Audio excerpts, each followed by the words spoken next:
पश्चिम बंगाल का चुनाव है एहतेशामुल हक साहब, आगे पश्चिम बंगाल का चुनाव है, सवाल तो तब भी जारी ही रहेंगे ना, और निष्पक्षता को जो लेकर सवाल है उसका भी टेस्ट हो जाएगा। जी पूजा जी, देखिए विपक्ष की जो मांग है कि ईवीएम के द्वारा जो हैकिंग के जरिया जो सत्ता पे बिहार में अभी ताजा आपने देखा होगा, तो हम समझते हैं तमाम लोगों विपक्षी पार्टियों को मांगे को पूरी करना चाहिए सरकार को। इसलिए हम समझते हैं कि ना बांस रहेगा ना बांसुरी बजेगा। अगर इनके सत्ता पक्ष में इतनी क्षमता है और इतनी ताकत है, इतनी जनता पर भरोसा है, तो बांसी को समझ लिए कि हटा दिया जाए और उसके बाद में सामने लड़ाई हो जाए। देखिए फिर आप में कितना क्षमता, आप में कितनी ताकत है, भारतीय जनता पार्टी का कितना लोकप्रियता है। ये देखिए कहीं ना कहीं एक दो जगह ईवीएम को छेड़छाड़ नहीं करते हैं, बाकी सभी राज्यों में ईवीएम के द्वारा ये सरकार यहाँ पर बन रही है। बिहार में आपने देखा होगा कि इनको सबसे ज्यादा 23% वोट मिला है हमारे क्या नाम है जनता दल जेडीयू को, और सॉरी इसको मिला है जो हमारे इनके साहबजादे लालू प्रसाद यादव के जो साहबजादे हैं उनकी पार्टी को 23 से 25% वोट मिला है। और उनको सीट कितना कम मिला, 20% वोट बीजेपी को मिला है, लेकिन उसकी सीट समझ लिए कि कितना है, और 20.3 पॉइंट इसको वोट मिला है, जेडीयू को मिला है, उसकी सीट शेयरिंग देखिए कितना है। तो हम समझते हैं ये पूरा का पूरा एक लंबी षड्यंत्र है कि सिर्फ और सिर्फ समझ लिए कि ईवीएम के द्वारा ये सत्ता बन रही है। अगर उनके अंदर में है तो ईवीएम हटा क्यों नहीं रहे हैं? आज जो ईवीएम की इनका सबसे बड़ा संसद में आप इतने लंबे वक्त से आपने पूरा मॉनसून सेशन इसी मांग के तहत आपने हंगामे की भेंट चढ़ गया, इस सेशन में आकर कम से कम आप इसमें सफल भी हुए, लेकिन हासिल क्या हुआ?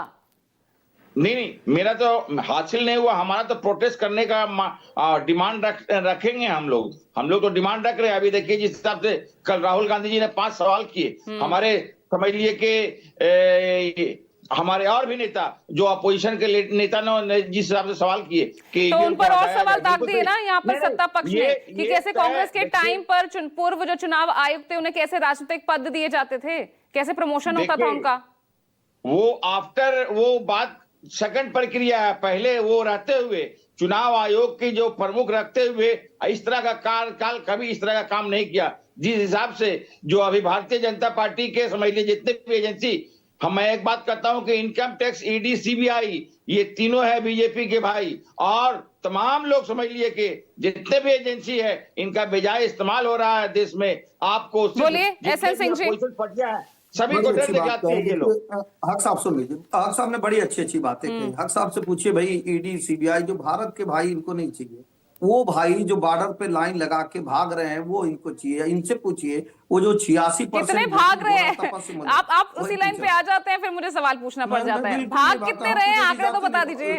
दरअसल जब हमसे तो बार बार पूछा जाता है ना कि आप राम मंदिर कब बनाएंगे, तो हम वक्त कल तो आप कह रहे थे वो 65 लाख जो बिहार में कटे वो घुसपैठी है। कार्रवाई शुरू हो गई पूजा जी, कार्रवाई शुरू हो गई है। कार्रवाई जब समाप्त होगी ना तो आप देखेंगे कितने बिहार की तो खत्म हो गई ना, बिहार की तो कार्रवाई खत्म हो गई, बिहार से कितने पकड़े यही बता दीजिए। पूजा जी क्यों लोग देख रहे हैं, क्या सोच रहे होंगे पूजा जी? इन्होंने कहा ईवीएम पर 2018 में चुनाव आयोग ने सारे लोगों को कहा आइए भैया 5 घंटे का समय देता हूं और किस तरह से ईवीएम हैक किया जाता है आप दिखाइए। नहीं दिखा पाए।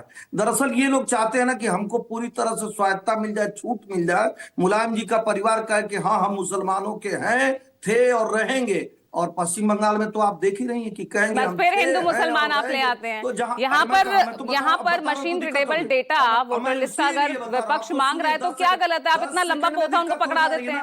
इसीलिए बता रहा हूं कि दिक्कत क्यों संस्थाओं पर उठाई। मैं तो पूछ रहा हूं, आप इनसे पूछिए किसी से एसआईआर पे कल चर्चा हुई? नहीं हुई। एसआईआर का कोई विरोध किया? नहीं किया।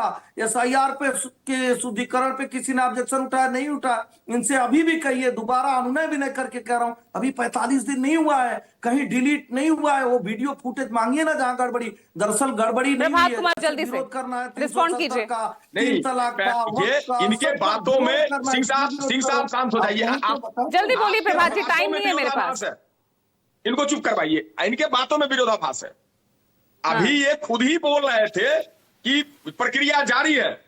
अमित शाह जी झारखंड में घुसपैठिए, बिहार में घुसपैठिए, दिल्ली में घुसपैठिए। अरे घुसपैठिया अमित शाह जी का पल्लू पकड़ के जाता है क्या?